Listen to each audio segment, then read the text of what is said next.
आता आपण स्टार्ट करतोय बॅक स्टिच. बॅक स्टिच म्हणजे काय, पुढून मागे येणं. आता इथे एक घेतली,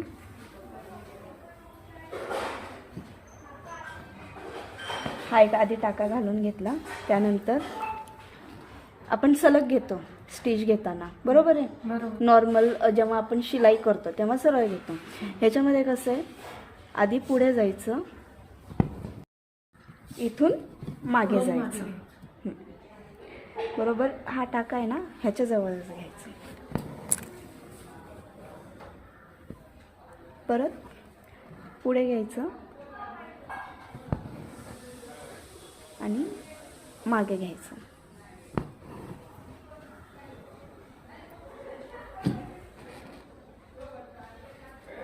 पुढे घेऊन मागे, त्याला बॅक स्टिच म्हणतात.